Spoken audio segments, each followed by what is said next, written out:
And welcome back, everybody, to another episode of DeceasedCraft. So, last episode, we did go into a little bit of create, and we made ourselves a couple of things, and, well, it was pretty fun, I cannot lie. I really enjoyed that little airship. I did go out and use it a couple of times just to survey the land and figure out where we are going to live next. So, I did mention how there was a birch forest or a forest over here, and it was pretty good. I cannot lie. However, it is pretty mountainous. I don't know if you guys can see. This is like a pretty decent rise up, and then like there was a lot of little hills and there was a lot of variation. I'll say that. There was a lot of variation. So it wasn't really going to be like the perfect smooth spot. And then, of course, here this is way smoother. However, it is kind of tiny. So I was like, well, I mean, it would suffice as a good spot. However, I kind of wanted a little bit more room just so that I can maybe expand just because we are going to be building our base as well as I do want to build like a couple houses or shacks, whatever you want to call it, mm, to help house some of the NPCs. I do plan on moving them into our shelter so that they don't have to continue fending for themselves. And when I came over here, yes, it is a little uh, mountainous here as well. However, it is a little more flat in comparison to this area. So I am currently thinking of moving over here. So I did spend some time removing quite a few trees. So it's pretty decent. And we got a nice little flat area right here where we are most likely going to start building our little compound. And then I guess we'll start off with just us. And then over time, as we continue clearing out the area around us, we could keep expanding our land and include the villagers. Or the NPCs. So at that point, we will build a couple little shacks here and there to house them as well, so that we can get our little community established. Not to mention, since there is a wee bit of room all throughout, it will be a little easier to set up a little fence, a little like Tesla and turret system around here. Not to mention, if we truly want to get into create big guns, having all this extra land is really nice just because then we could just reinforce the land with security craft. So when we do fire our create big guns, it does not destroy the land, and it'll be pretty cool to thin out the horde that way as well. So this area will be a work in progress. However, for right now, I do want to get into some immersive engineering, just because I did promise that. A few things that I did make offline was the laminated iron baseball bat. As you can see, I did throw on quite a few enchantments to get it as maxed as possible, and it does say 17 damage, but because of the bonus of this armor, I'm pretty sure we are doing closer to 22 damage per swipe, and it is really nice, honestly. I've been one-tapping all the normal zombies, so if they don't have extended health, or if they are not armored, it is really nice to just take care of them nice and quickly. Besides that, I did make ourselves some army armor, and I enchanted it. I basically put protection on all of them, except for this one. I did put blast protection just for a little bit of the bomb dude, but other than that, there I really haven't seen many people launching projectiles at us. I'm currently sure it's only the pregnant, and I'm pretty sure that's the only guy so far. Maybe later on, as the hordes get harder, we might encounter that dude, but as of right now, that is not the case. But yeah, so I put blast protection here. I probably should have put it on my boots too, just for the two bomb dudes, the dude that runs at us, and for the guy who's on the roof who drops it down and it explodes. This should reduce the damage a little bit, but I think I might switch it out here as well. I don't know, we'll see. And then, of course, I just put protection, and then all of them do have unbreaking. Just because this is the final tier of armor we can currently make. I know there is technically a tier 4, however, as I said before, the wasteland has not been fully implemented. So, we are technically locked out of advancing in that aspect. And if we were to come over here and check the armor, yes, there is a tier 4 component. However, there is no clear way, and I believe no possible way of getting this component as of right now. So it's kind of over when it comes to continuously upgrading. However, if we were able to acquire said piece, then the next tier afterwards would be the netherite armor, which then is used to make the next tiers of gear. As you can see, we can make the soldier set and so on and so forth. But we are currently locked out of that. So this is our max setup, which I do like. I do like the design. It is really nice.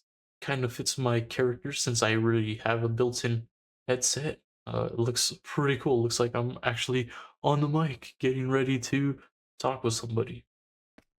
But yeah, with this armor, it does increase our uh, range damage, I believe. Yes. So all of our guns do receive a 30% increase in damage on top of whatever we have over here due to our little skill tree, which I'm pretty sure I think we are also like nearing 30%, so we are close to about 60% increased damage, which is really nice since we are going to slowly start getting ourselves prepped to use immersive engineering, which is going to be really nice just because that will allow us to make some excavators to acquire immense amount of resources. So with that, let's actually get into this. So one of the power sources that we can use in immersive engineering is the thermoelectric generator, which you guys already know because we talked about it earlier. However, the other one is from looting the mega tower and the casino, and that is the diesel generator. So over here I do have this box, and it basically has roughly two sets of diesel generators in it. Let's get this, and once I put this in here, technically we have everything to make two sets, which is really nice. I know I do have a third, however, it is in here, and I have yet to pull everything out, so we cannot really do that. But in the very beginning of immersive engineering, there are a few things that you would like to make, which unfortunately I have not collected any clay, so this is a little bit of bad news. But let's see, can we get clay from around here? Which kind of looks like over here, maybe, but what would be a better area? Oh, I should have thought about this earlier, just because the clay is very essential when it comes to immersive engineering, especially if you are not really gathering the resources, and or if you're playing on a server, it is way easier to produce your own resources compared to just constantly looting, just because when you are constantly looting, I mean, resources deplete as soon as that place is finished, compared to when you are producing your stuff. As long as you have the resources, you can continuously keep producing everything, which is super nice. So let's grab all this real quick, and then we'll head back over there. I'm trying to figure out, did we have a furnace? Yes, we have a furnace. We don't have improved furnaces or advanced furnaces, whatever it's called. The ones that give you like iron furnace and all that. I think that's the name of it too. But yeah, clay, it plays a huge role just because it is used in making the 2 early game furnaces that we are going to need to make coal coke, and with the coal coke, we will be using it in the blast furnace to make steel. So you do not have to just keep looting to get steel. It's just the easier method as long as you are able to continuously acquire or continuously loot, I should say. Okay. And this should be enough for right now. Okay, that was a little wad. Okay, let's grab some of this just because we are going to need sand as well, right? So we click here. This is just brick and clay and sandstone. And then this one, okay, cool. I believe I already have magma, so I don't really need to get more. It's just sand and sandstone, or sand for the sandstone. Let's see, memory serves correct.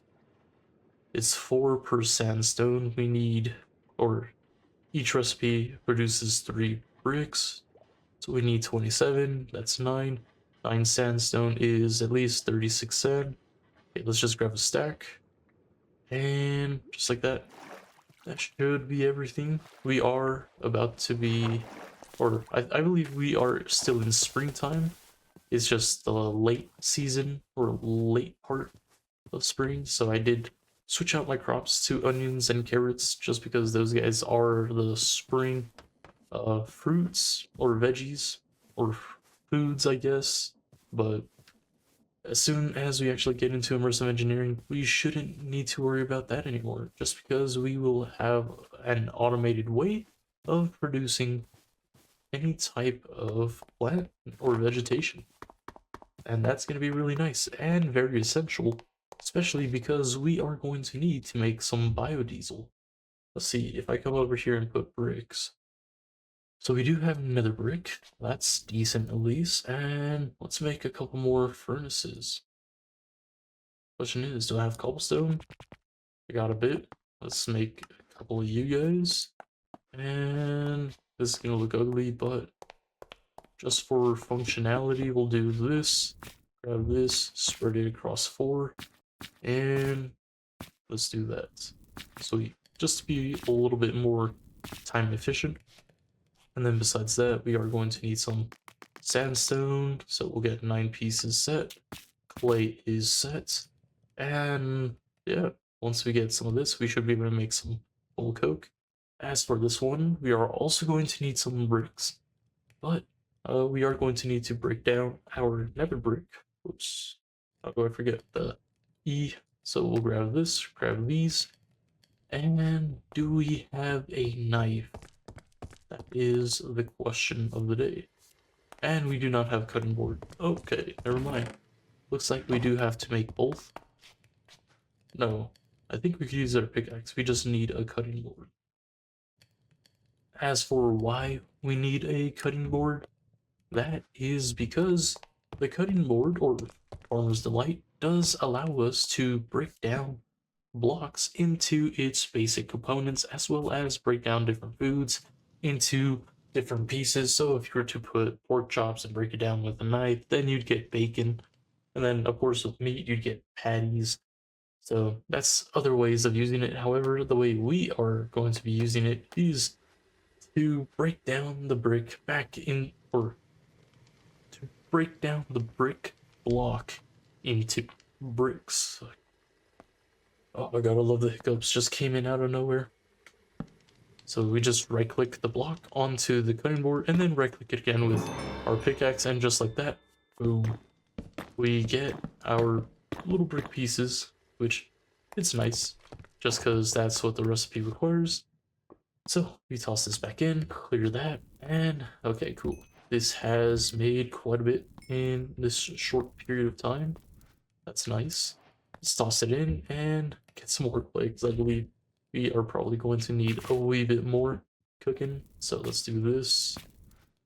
Just have it ready just in case. Coal. I believe all of you need 1 too. And okay, cool. We'll leave that going. And then back to the beginning, when we click on the coke brick, we are going to need 27 of these. That is to make the full coke brick furnace. And another item you are going to need, which you should probably always carry this if you are working on immersive engineering, is the engineer's hammer.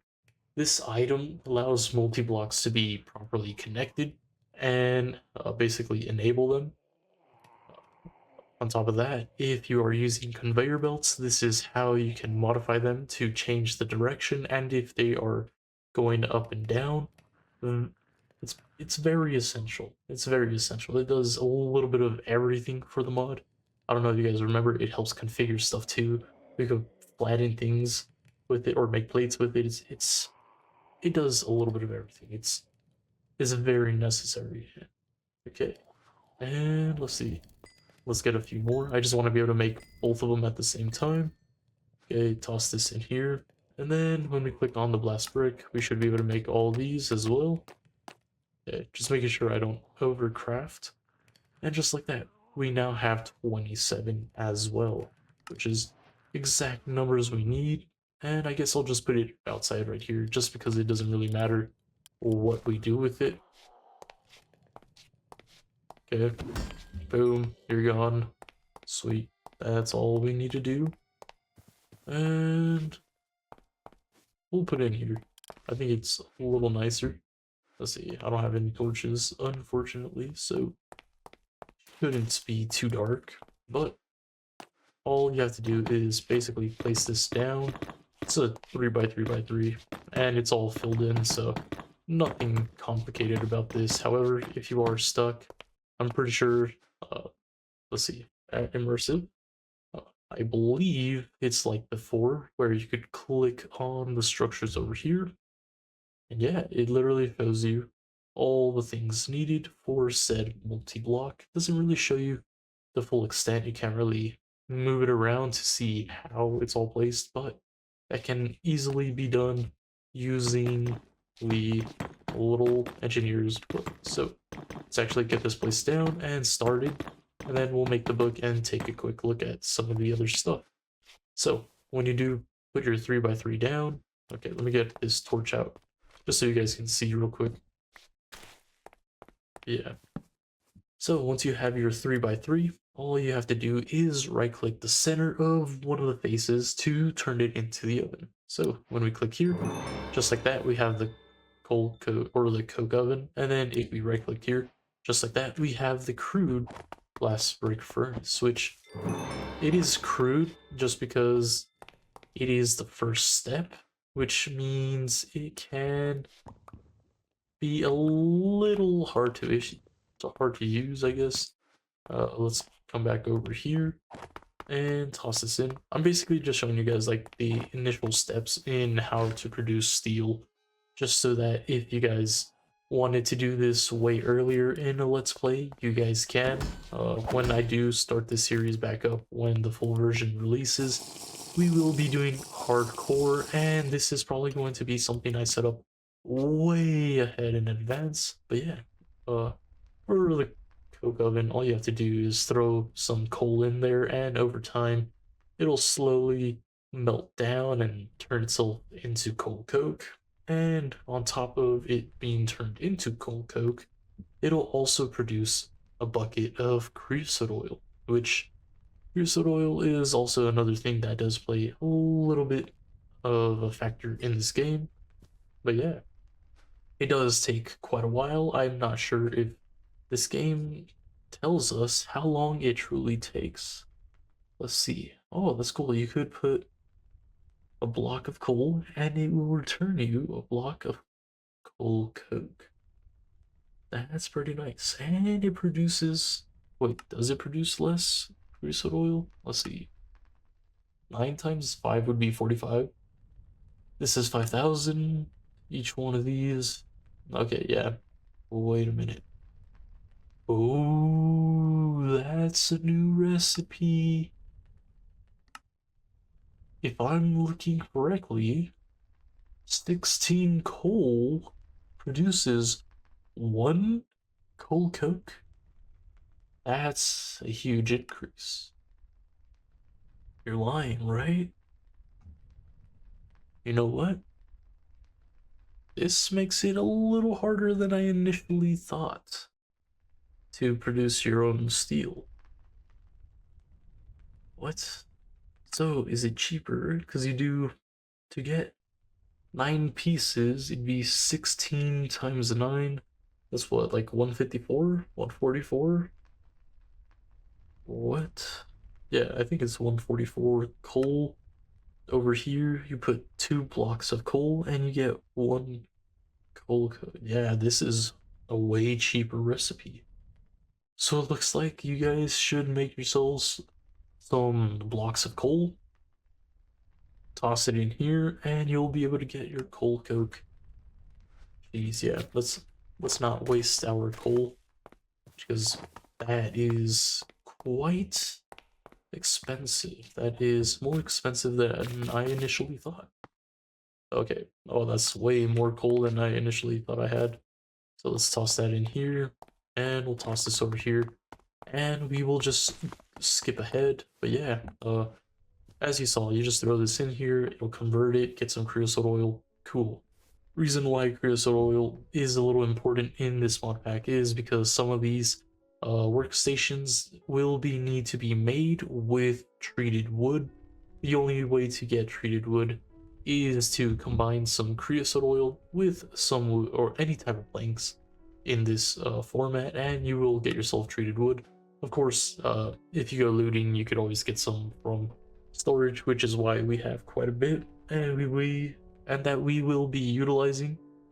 But yeah, that's how you get creosote oil. That's how you produce coal coke. The reason why coal coke is important is because it is what is required to turn iron into steel. As you can see, you have 2 different choices.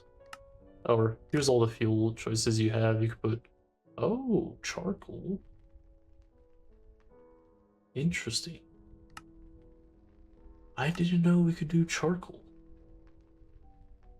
But it only lasts 15 seconds compared to the coal coke. But then how long does this take? Okay, so this lasts 60 seconds. This lasts 600, so this is way more efficient. And then, of course, that's also 10 times. Is there a way? Okay, yeah, you can produce charcoal really easily. So, I mean, if you do have a little tree farm with create, then it looks like you could just use charcoal to help produce steel in the early game, and then maybe you could slowly accumulate your coal coke throughout that process. But yeah, as you can see, you just put any of those fuel sources down here, and it takes 60 seconds to 540 seconds to produce your steel, just depending on what you are making with it. Of course, this is just the crude blast furnace. If you do upgrade it, then you will make it way faster, which we will do real quick. So, I don't even know why I built it, honestly, just because we are going to have to destroy it and then reset it up, but that's not too much of an issue. But yeah, let's get this taken care of, and then I'll show you guys what we can do with this. So, blast brick furnace, or whatever you are using to produce steel, can be upgraded into the next one, which is reinforced blast brick. And to do that, we just need to make a couple steel plates. So if we do this, I believe we leave the center empty. Actually, let's make that manual real quick. I think that would probably be the best course of action right now. So we do this, come over here, click that, engineer's manual, and then this guy basically teaches you everything about immersive engineering.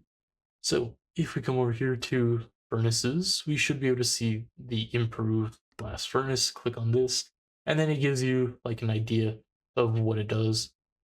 So let's check it out a little bit. Not only does it allow the automation of in and outputs, it can also be outfitted with preheaters, aka some little attachments to speed up the refinement process by addition of hot air. The furnace is made from reinforced bricks, so you'd be advised to spend your first batches of steel on this upgrade. And then if you click on it, or the side thing, you could see how you can build it. So the first layer is the same, and then you could also move it around. Okay, it looks like it is all 27. Okay, yeah, it is still all 27, and then all you have to do is add a hopper on top. Cool. So same structure, and then it kind of tells you what you can do. So a hopper has been added to the top of the funnel in the inputs, and then steel is output at the front of the furnace, slag at the back. And then the furnace will automatically output to converted inventories or conveyor belts. So if you put a chest in the front and chest in the back, it'll automatically output there. Or if you put conveyor belts there, you could also just look at it when it moves. And then here it just says iron and coal coke are fed in through the top. And then as for how you can make the attachments, this is the attachment, the blast furnace preheater. The blast furnace preheaters are used to heat up air and then blow it into the furnace to speed up the refinement process of iron. Each furnace can have up to 2 preheaters connected to the ports on each side, and each preheater requires 32 flux per tick to operate. So it actually gives us how much flux we gotta produce. And let's see if we could actually take a quick look at the thermoelectric generator to see its output. So generators, thermoelectric, and let's see, because this one operates easy. It's just have 2 sides hot, 2 sides cold. Boom. Okay. And then here, okay, so looks like blue ice is 200 Kelvin, and it is the lowest of the low here. As for the hottest of hot, it is a block of uranium. Okay, so nothing too crazy in that regard. Let's get our calculator out. Might need to do a little bit of math here. Okay, let's see how it says to produce it.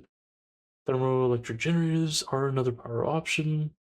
Let's see, without use of mechanical parts, yada yada yada, place fluids, and opposing sides generate energy based on difference between the two temperatures. The list below contains. Okay, so generates energy based on the difference between the two. So if we are using lava and blue ice, difference between the two is 1100 Kelvin, but I'm pretty sure there's a little bit of math before that. So let's actually look that up real quick. Let's see. Thermoelectric generator, immersive engineering, uh, power formula, just so we could do the math real quick. Yeah. So the formula is power is equal to R times high minus low, where R is a configurable constant defaulting to 1. T is in Kelvin. Okay. Interesting. So that would technically be way more power than I'm thinking. Oh no, that would make sense. Because then it's 1 times 1100, which would be 1.1 K RF per tick. Yeah, I mean, that sounds kind of high.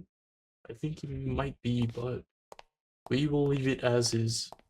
Okay, let's forget about that and continue making our steel plates. So, steel, good thing we have quite a bit still, and I do have some in my inventory. So, 27, come up here, boom. Let's see, do we have any hoppers? Nope. Chests, yes. And then we do have iron. Oops. Just do that. And just like that, we have this set. And let's see how we make these heaters again. We just need external heater, which requires some low voltage wires, which can be made easily. This is just copper kind of hit. Let's see, copper. Get some plates. We'll make 8 just in case. These guys with the wire cutters. Oh, ooh, okay. Didn't realize I had more than that. Okay, then we should just do this. Cool. I guess we'll make a couple of you guys since we have so much. And then come over here, click you, Now I gotta make some plates just because I messed that up. And let's do this. Make another one of these real quick before I break it. Okay, cool. Oh, sweet. We got the exact 4 we needed. Let's see. Oh, we are gonna need multiple of these. That's 1. Not bad. 3, 4. And boom. That's 2 heaters. Toss that back in. Click over here. And just like that, we have our 2 blast furnace preheaters. Let's see. Steel. How do we make steel fence? Is it pricey? Kinda is. Ooh, okay. I know this is a little bit of a waste, but it's for the design. It's to look good, you know? Okay, so what I can do is pull the power and bring it over here. Do I have any axes? Of course I don't. Super fun. Let's see. Which one has an axe? Nope. Oh, yep, there it is. Cool. I kind of broke my other 2 when I was mining in the forest. I kind of went AFK and just kept going without realizing what happened.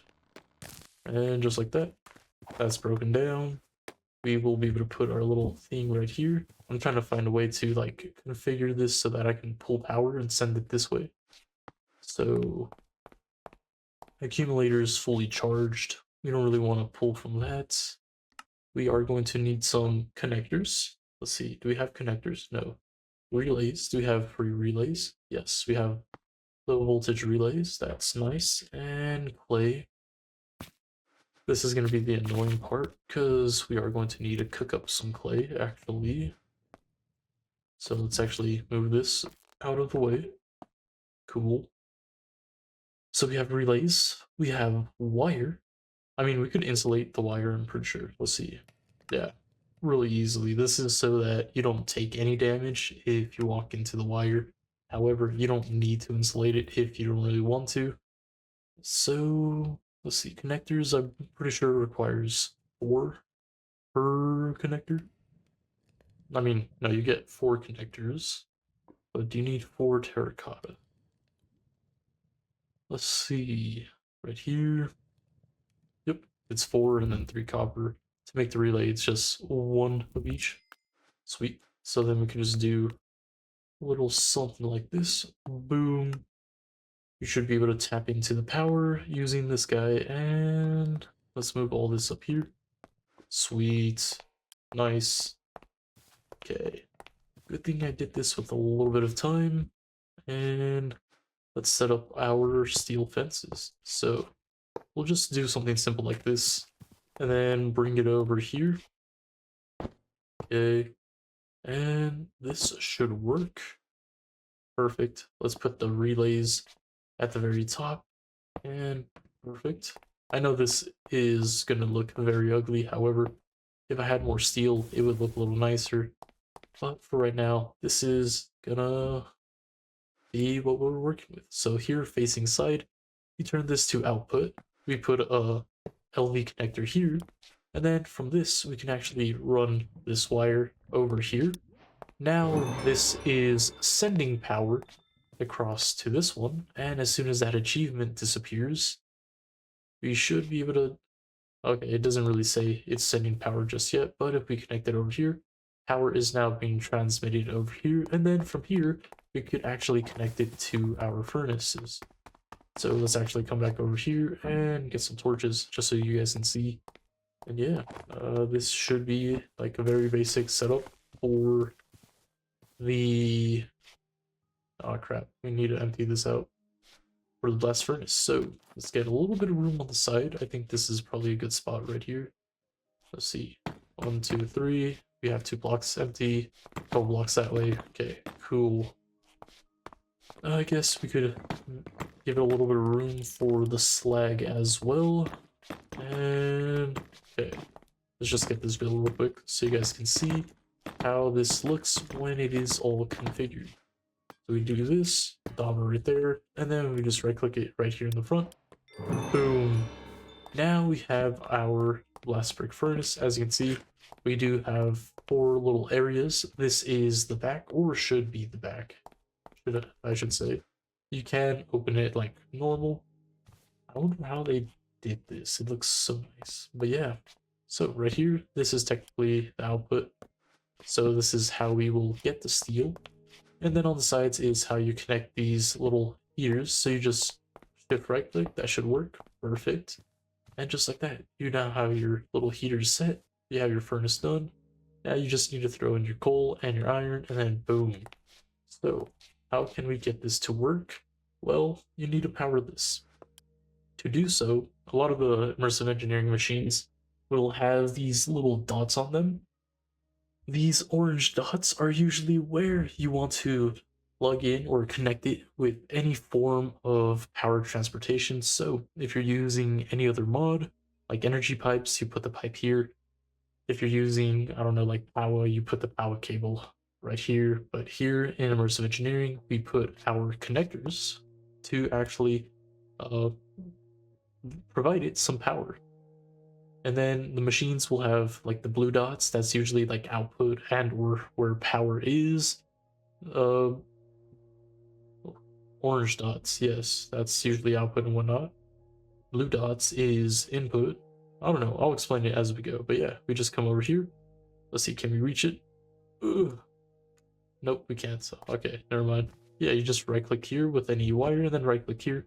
Just like that, you are now sending power over. So right click here, right click there, and boom. Now these guys are fully powered. So whenever we do grab this coal coke and throw it in there with some iron, it should start producing us some steel. So let's come back over here and toss this stuff. We kind of don't need it currently. Let's grab some of these and let's see, some buckets. Okay, we do have a few. And I guess I'll use some barrels for now, just to show you guys what you guys can do with these barrels. I mean, how I said, I do plan on making an actual production facility, so there will be a better way of storing this in the future. But yeah, so these buckets should do, this iron should do, and I guess we'll do it in blocks and see how long this actually takes. Cool. Yeah. So when we come back over here, as you can see, this guy is kind of full. So what you got to do is throw in the buckets to help alleviate the how full it is, I guess. And then you get a little barrel, or at least for me, I'm gonna use a barrel just to help empty it. And then inside this barrel, you could store some fluid. So I'm just gonna keep tossing this in here so that we can empty this guy out so that it can keep producing us some more creosote oil and coal blocks. And just like that, it is done. We'll leave this guy in there as well. So when it does fill up, it'll automatically drain at least one bucket. We will take our block of coal coke, and before it did say it was 60 seconds, this is going to be a little bit of a boring part, just so that we can actually see how long this actually takes. So let's toss this in here and see what happens. Let's toss in a couple of iron, and then toss in one of these guys, and just like that, both preheaters are working. And let's see, that's roughly 3 seconds. Or we'll say it started at 38:48, and kind of looks like it's cooking as fast as a normal furnace. So you could roughly say about 15 seconds, so reduce the cooking time by 4. Yeah, because it said this would be 60 seconds, but now that looks like a 15-second cook, maybe 20, I don't even know. Let's just say 15. I think that's a decent number. But yeah, just like that, this will easily produce your steel. So if you're wondering how you can get your own steel without having to go out and about and loot, this is the way you do it. And it looks like maybe if you have 2 of these blast furnaces, that would be more than plenty. And then probably coke ovens, you probably want at least like 6 of them, maybe 8. That would probably be a really good bet, especially if you throw the blocks in, give it some time, it'll automatically produce what you want. which is not bad.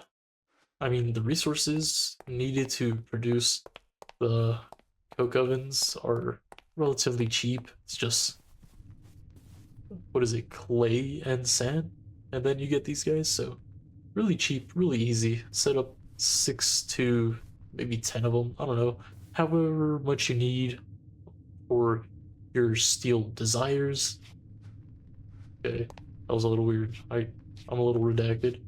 And then, of course, the brick furnace. Maybe you only need 2 of these guys, just because they do work a little fast, and that might keep up with your production needs, and or modify it however you want. Now we will see how the chest thing works. So in the back right here, if we were to put this chest as, oh, this is the front. Interesting. I'm pretty sure I clicked this side with the hammer. Ah, yeah, okay. So now we know. If you click this side with the hammer, this will be the back side. Another little indicator is looking at this little protruding part. It is kind of tiny, so this would be the slag. This one has a little slant going forward. Looks like this would be the front. So nice little way to tell the difference that I just learned. Kind of forgot how this works. Haven't done it in a minute, but yeah, just like that. You are producing yourself some steel, which is crucial, especially in this mod. You use it for everything, and like actually everything, which is, it's nice. It's nice to actually start making our own supply, just because that's gonna help us out leaps and bounds. So next thing I did want to make was these guys. So I'm not sure which one I need. I believe it's the workbench. So we are going to need a couple of things. And first of all is engineer's crafting table. To make this, it's just a crafting table. And then some treated wood slabs, which since we got some treated wood from looting, we don't have to make it. However, I showed you guys the recipe, so go ahead and make yourself some of that if you need so. Click here, click on this guy. Okay, just making sure I'm not using the treated wood just willy-nilly. Boom. Crafting table done. Come back over here, click here, and just like that, we now have the engineer's workbench. And where should I put this? I guess we could put it right here. Boom. Oh, yeah, I did make the items crafting table. The urban armor set that we did get, I did put it over here and smashed it with a hammer. Where is it? Oh, right here. Cool. Yeah, you just put an item here by pressing F, and then you just left click it with the hammer, and it breaks it down into the component pieces. I did get lucky and managed to get like 3 parts of steel armor, which is crazy. I never had that luck before. But yeah, that saved me some steel, and yeah, that's how I kind of used it to make this. Okay, enough yapping. Let's control myself again, and when we come over here to the engineer's workbench and right click it, as you can see, it does have some stuff. I'm not sure if this is exactly what I needed, so I think I needed the circuit table, which it's slightly different. Just swap some things around, get the little screwdriver, come over here, just make another one of these guys. Let's get some more treated sticks. We need another crafting table. Boom. And once we have this guy, we're done. Nice. I swear if I'm wrong again, that's gonna blow, but you know what? I have a good feeling this time. Put this guy here, right click on it, and I am redacted. So it was just this one I needed. I'm just being dumb. My bad. Let's see. Engineering blueprint. These are the molds. I'm pretty sure I had more of these. Let's see. Blueprints. Okay, there they are. This is components. That's molds, and this one's just more molds. Okay, so we are missing a blueprint. Which one are we missing? Okay, we are missing electrodes, but that's later in the game. Banner patterns. Don't really need that. crafting components, we have crafting components and molds, and then specialized projectiles, and then common projectiles. And I'd say the reason why you would want these is because it will allow you to make these cartridges, which is needed if you are utilizing the sentry turret. Let's see, where is it? This guy. Yeah, the gun turret from Risk of Engineering. It's basically a sentry turret. It'll detect if it's a hostile mob and fire at it. So if you get these blueprints for the common and specialized projectiles, you will be able to make these guys. And that is the ammo for that. Really cool defense. I really enjoy it. I like it. It's pretty cool. Yeah. So we come over here, toss in one of these blueprints, and then it tells you, oh, these are some of the things you can craft with said blueprint. And to craft it, you are going to need certain things. So you just put the resources here, and then you click on what it is, and then you will get it. So the crafting components, as you can see, we can make the circuit backplane, the electronic component, which we looted. But as I said, you can always craft everything. You're not restricted. Here's the advanced version of it. I'm not sure if we have any of these, but I think we can loot them. The iron mechanical component, the steel mechanical, the vacuum tube, and the incandescent light bulb. And then if we switch these out, as you can see, here's some of the other things. So we got some bullet casing, which, hold up. Okay, yeah, you need this to actually fully craft those guys, but you are also going to need the bullet casings to make these, so this is where you get it. Here we have the 3x3 packing. I really haven't used this, but I'm thinking this is like how you uh, make blocks, I guess.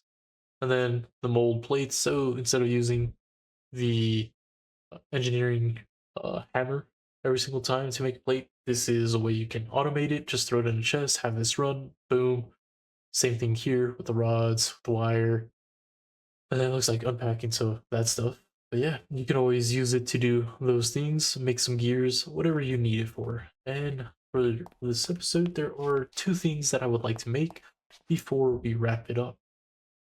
So, uh, let's double check I have some of this stuff going. I might need more steel.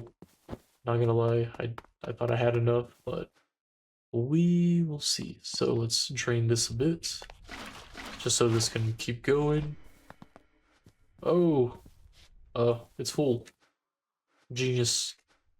Okay. Well, we'll have temporary measure. Boom. Grab you. Cool. This guy produced two more. It's going. Come back over.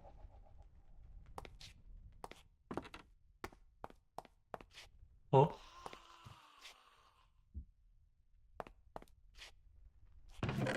What? Well,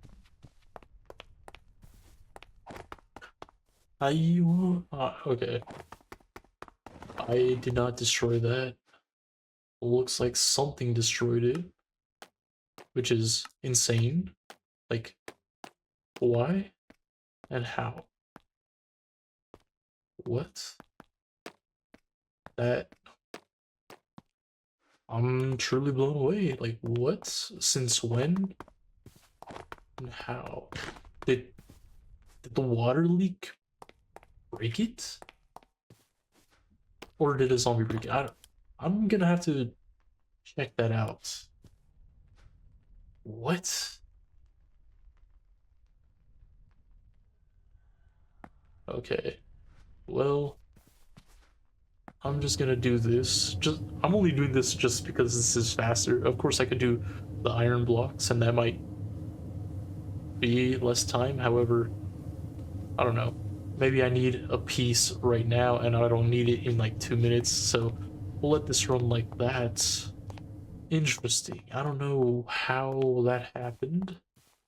I'm gonna need to rewatch the video and see if it broke when the creosote oil spilled in. But yeah, two things that I did want to make this episode was the core sample drill, which we only need some steel fences, which shouldn't be too bad. We should be able to do that really quickly, very easily. We need some steel, or hold up. Nope, yep, we need 2 pieces of steel. So we could grab that real quick, and then over here, then garden cloche. Okay, this one's rather easy. Just treated wood, glass. I'm pretty sure I have a bit of glass, and then incandescent light bulb and the mechanical component. So to make this, we are going to need some paper, some glass, and copper. Let's see, do we have paper? Yes. Glass and copper. Nice. And then for the mechanical component, let's see, we could just craft it like that. Is it cheaper over here? So we put the component, click on this. 2 sheet, 1 copper. Oh, so it is cheaper over here. Interesting, interesting. Yeah, because this uses 4 and 1. If you use this, it's only 2 and 1. But I'm pretty sure I have some of these. Let's see. Iron components. Yeah, we have a bit. Let's see. Bulbs. Nope, we don't have. Or I didn't even spell it correctly. Yep. So we don't have that. Yeah, okay, cool. So let's just craft a couple of these guys. So we come over here, toss this in, and then we'll grab a couple of these, come back, toss these guys in, like this, and boom. The reason why we want these garden cloche is because this is how we are going to automate basically crop production. So the way these guys work is if you place one down, as you can see, there is a little thing right here. This accepts power if you want to power it from the sides, but what this one does right here is it accepts, or this one back here accepts water. So if you put a pipe of create or immersive engineering in here and you have a proper way to power it, this will accept all the water you give it, which you are going to need for this to actually properly function. Then at the top of this is where you actually connect some of the power. Kind of hate these hedges, but come on, can I just really? Am I that retarded? And what? There we go. But yeah, if we jump, as you can see at the top is where you could put the power. I think you could also do it through here on the sides. And then right here is where it's going to output it. So what I like to do, or I guess I could power one of these guys and then let it run a bit just so that you guys could actually see how it properly operates. So we'll grab that.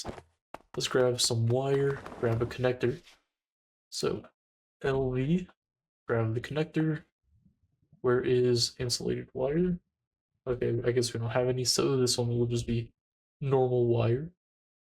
Okay, so we have that and that. I'm pretty sure we need some dirt. And then we have a water bucket on us. And then, yeah, that should be everything needed to showcase this guy.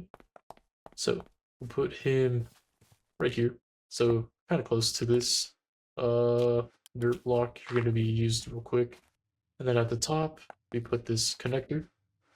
Okay, jump, click, and then connect this here. Oops, there. Now it's receiving power. It is ready to be used. So in here, we shift click and we give it dirt. So now it knows what crop or what crops can be planted on dirt. That's basically what it's saying. You come over here, give it some potato, and this will start growing it. I'm pretty sure if we supply it with a little bit of water. So we toss this, and that's kind of how you get it set up. You grab some water, you implement it. Okay. I'm pretty sure there was a way that you could just put it in. No? Oh, really? Is this really gonna force me to pump in water? Kinda sad. Let's see, do I have bone meal? No, but I have bones. Okay. Well, if it requires me to have some water input, then we are going to skip it. Which looks like it's the case, but yeah. If you set up a pump to send water in here, then this would actually operate normally. If you do have fertilizer in here and or bone meal, then it will grow faster. So that's just a little tip. But other than that, just like this is kind of how you set it up. And then in front, let's grab you back out. You put blocks here or a conveyor belt here. It doesn't really matter. This will output the product and you can send it wherever you want it to go. For me, in my case, I would probably put a conveyor belt here to send it on its way into a squeezer, just because that is how we are going to be producing our biodiesel, which I guess I'll go over real quick. I'll probably wrap up the episode, get some of this stuff in production, get it working, and then clear out the area. And then I guess when we have a little something more established, I will make a second episode. I know I was a little more frequent with uploading recently, and that was because we were on our winter break.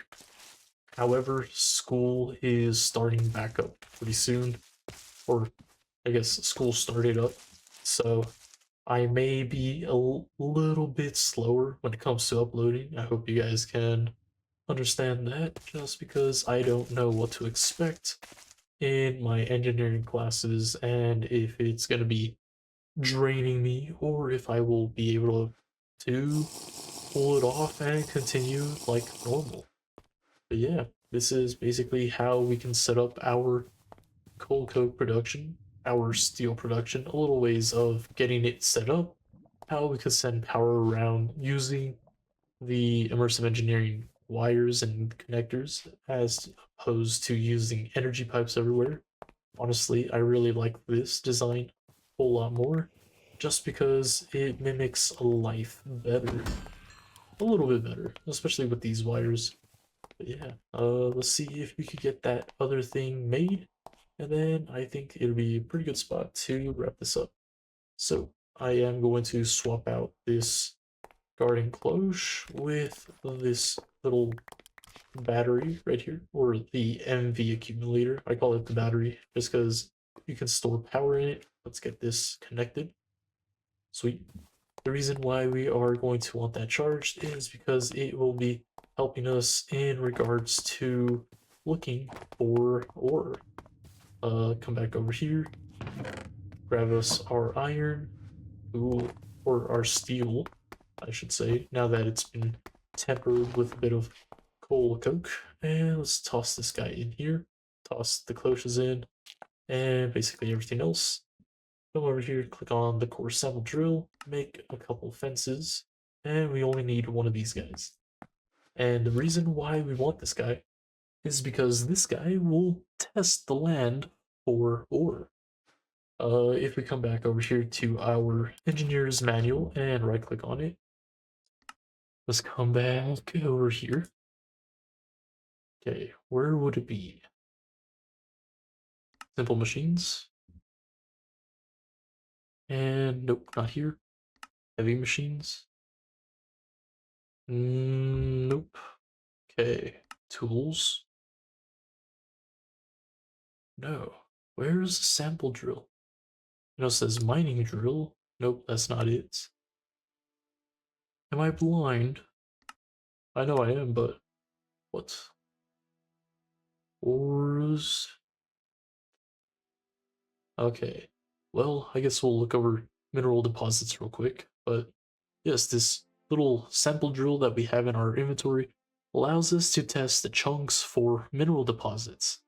And, well, let's read this real quick. The deposits of ore found around your world are nothing new to you. What you have so far left out of consideration, though, are mineral veins, which contains a mix of different ores.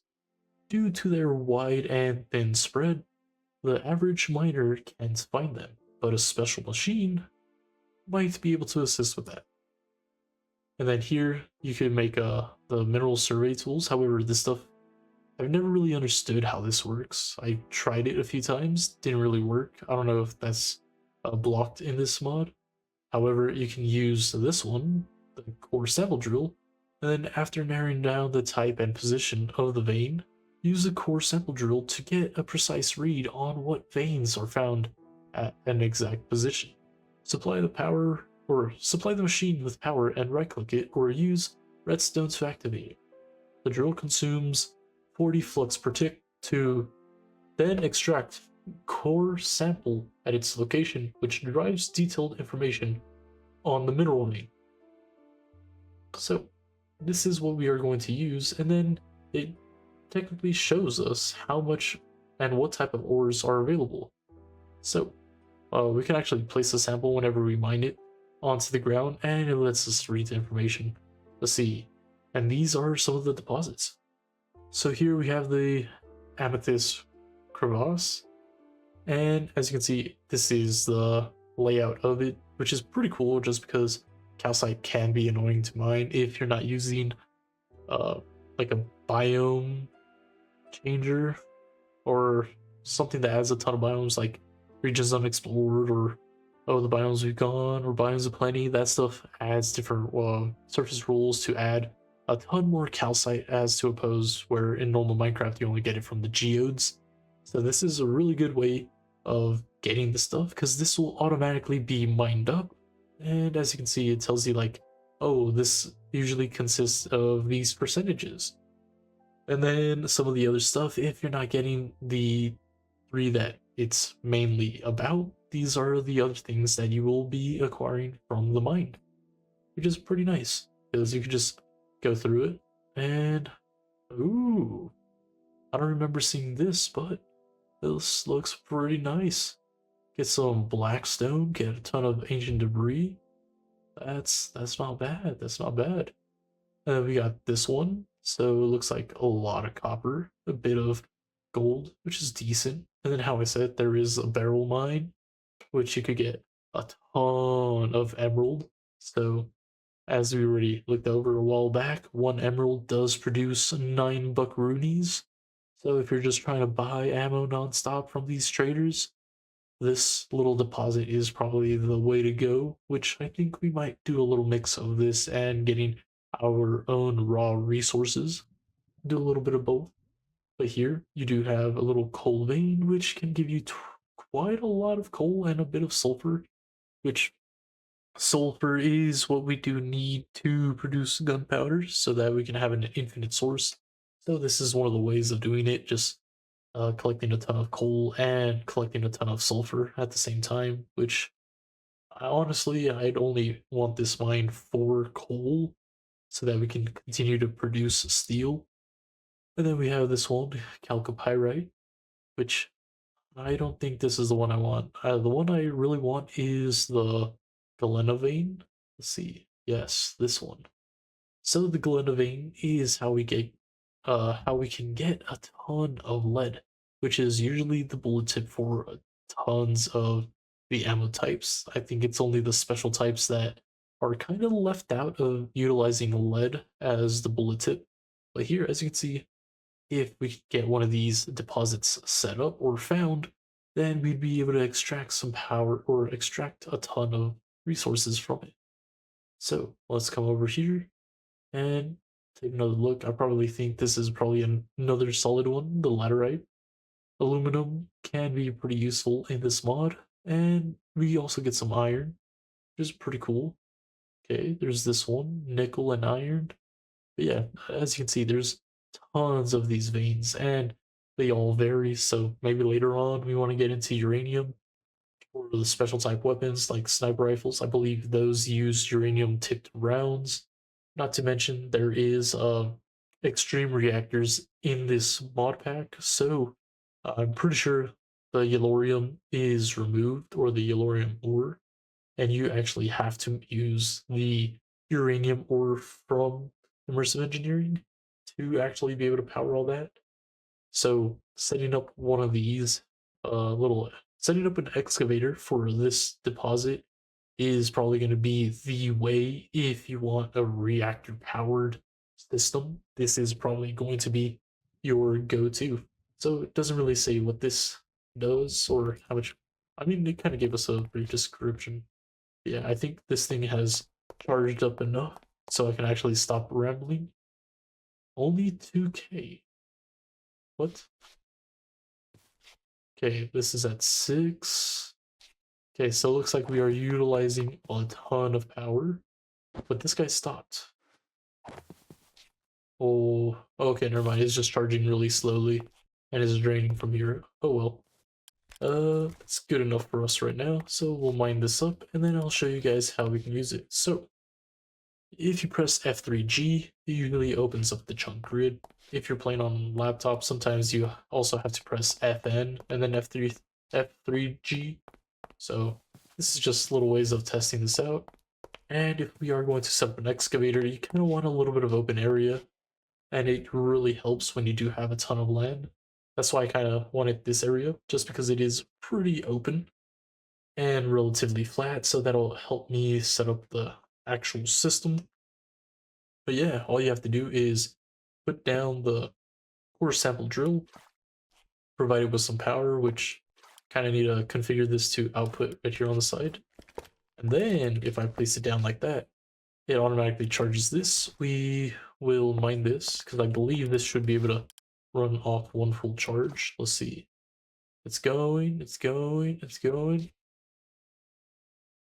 And okay, yeah, I don't think so. We'll just leave it like that. Yeah, this will mine, and then once it's done mining, you right click it and it gives you a little sample. And then here it tells us, so, igneous rock. So, not what we want at all.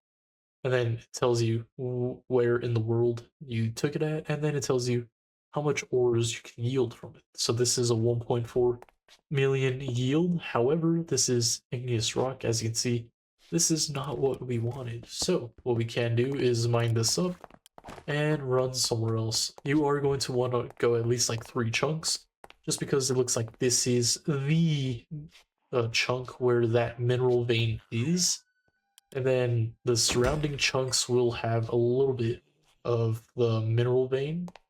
So, and then it kind of sucks because some of the chunks might overlap with a different one. So you'll get some mixed readings. But yeah, so we'll go a few chunks this way and try our luck again. I'm kind of just showing you guys like the process behind this. Let's swap the sides this guy is on. So we'll put it right here and then right click it one more time. And then see if this was far away enough to get a different read. Okay. And looks like it just finished up. So you just right click it, gives us another sample, and no mineral at this area. So that means this area is completely empty. But yeah, this is the process of locating one of these mineral veins, which can be time consuming and feel like it takes forever, but once you find the area with what you actually want and need, it just makes life so much easier. As you saw, the core expectancy of some of these veins are absolutely insane. So once you find one, you could set up an excavator, and I highly doubt you'll ever utilize everything that's there. And this is Candlelight.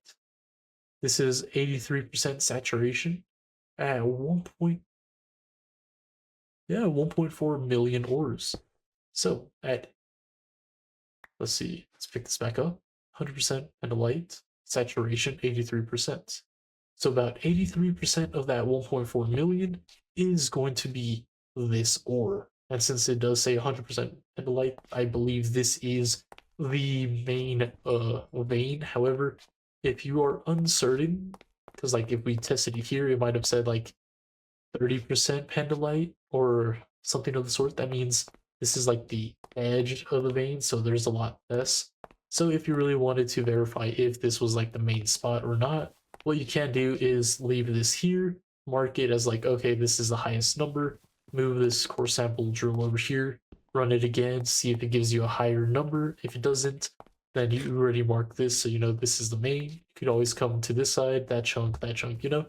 Just test around it to verify whether if you are in the main spot, and it looks like this was it. And it does look like that was a coal and iron vein. So if we just come over here and look for it, and a light, so this is sulfur, nickel, and iron. So I think this is actually very good for us, and I'll make sure to leave it marked because this will help us learn how to do the ores. So offline, how I said, I'll work on the base, I'll look around, trying to see if I could find an area that actually has galena or anything of the sort. If not, then I will just come back over here and show you guys how you can make a little setup to power your diesel generators and get this all said and done. So let me mine this up, come over here to the minimap, and the way I've been making these things is just coming over here and then adding. Then we'll do iron slash nickel mineral vein. And just like that, we have this saved. And now I could just keep running around the world trying to verify if, whoops, F3G. I don't know why my brain farted so hard right there. Yeah, now I can just keep running around the world on all the land looking for the veins that I need. And then we could set up a nice little excavator system to extract those ores. And then I'll show you guys how we can set things up to process it and everything. So this might actually take a while. So I'm not sure whether uh, you will get 2 episodes next week or 1. I will be doing quite a lot to get this all set up. I guess a few things that I could mention before I wrap up the episode completely. One is the hordes are getting stronger from here on out. The last wave that I did go against did have multiple pregnants, or a little more than usual. Chainsaw Men, the Bloodsuckers. I didn't really see many of those spore dudes flying around, which is kind of nice, kind of helps a little bit. I'm pretty sure they might come back. And we did get the glittering guy. So that little moonflower that just runs at you full speed, has a lot of health and kind of tanky. Yeah, well, he's now part of the hordes, and if they do get stronger, I will let you guys know. As for which horde that was the horde on day 105. So number wise, I think that's the 7th wave. And then in a few days, as you saw in game, I should be facing my next horde. If it does get harder, I'll be sure to note which zombie is added or if anything crazy is added. But yeah, that little setup that we have down there is slowly starting to struggle a little bit, so I might need to prepare a little better defensive measure. Besides that, I think the last thing we should go over is looking at what is going to be needed for biodiesel. So I'll just go over everything that's needed, some of the recipes, and then I'll probably wrap it up there. As for if I'm going to go over it again, yes, I will go over it again, just because it is complicated for some. But yeah, so what we need is biodiesel. Why do we need biodiesel? And the answer is this is how we are going to be able to power, or it is what is needed for the diesel generator to produce power. Little note is the diesel generator does require a good amount of biodiesel to continuously run. So we might need to make like quite a big setup to make sure it runs continuously to be able to provide the power necessary for the excavator. Diesel produces 4096 RF per tick, which is super nice. So, biodiesel. How do we make it? Well, we make it in the refinery or the other version. Let's see if I click A on this. I'm pretty certain we could also make, let's see. Yes, biodiesel from Create. I'm not sure if they are the same or if they work the same. That's probably something we are going to have to test out. And the reason why I say that is just because if we look at the biodiesel here for immersive engineering, we can make 16 millibuckets per tick by using 8 millibuckets of any type of plant oil, seed oil, and mixing it with ethanol from immersive engineering and a little bit of nitrate dust. It does not use this. This is just the item that kind of like filters it, so it just stays there. But yeah, so here it makes a little bit at a time compared to this biodiesel, where if we combine the same materials in the mixer, it produces, I mean, it's basically the same output, it's just you get a larger quantity at once. So I wonder if I could like max speed this guy and produce a really fat chunk of biodiesel at a time. That's something that I want to test. However, making these oils are going to be the same thing. where if you come over here to the ethanol from immersive engineering and come to the industrial fermenter, all you're going to be doing is throwing a potato inside this guy and it produces ethanol. And this is one of the highest production rates. And I mean, the potatoes just produces, it's easy. You just throw it in the garden cloche. The cloche brings out the normal yields, which is like 2 to 4 potatoes. So ethanol, you're gonna have tons of. It's gonna be really nice, very easy. And then the other one is the seed oil, which or the plant oil, whatever you want to call it. Which, if you make it in immersive engineering, I think this is probably one of the higher yields. Is when you come over here and get some hemp seeds. So the hemp seeds will produce you 120 mill buckets. It is the best producing plant oil seed there is, and not to mention the byproduct of it from the cloche is the hemp string, which we can use to make string and make the tough fabric. So it's a pretty solid byproduct, but there's easy ways to dispose of it if we get too much of it. But yeah, I'm not sure if the other seed oils are better. So let's see. Yeah, this doesn't really show you how to make it. So yeah, that's like the two things we're gonna need. And then to make the seed oil, you're gonna need to put that one in the squeezer. So the 3 machines from immersive engineering we are going to need is a refinery to mix.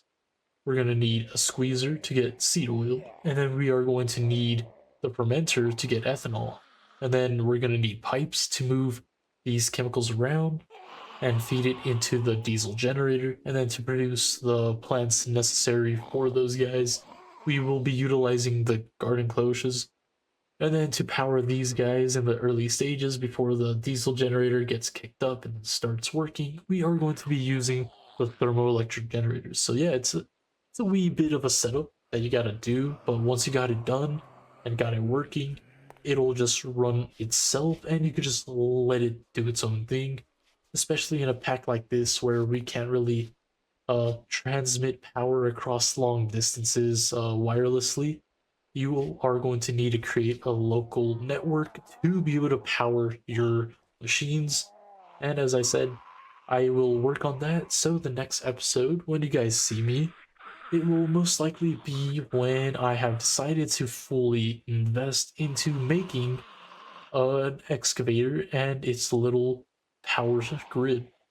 And then yeah, you know what? That I think that's where we're gonna be in the next episode. Setting up an excavator and its power grid. Just because that'll allow me to take some time to go around looking for a Galena vein and get that set up. And then I guess after that, or maybe in the same episode, I'll show you guys a little setup to produce your infinite gunpowder.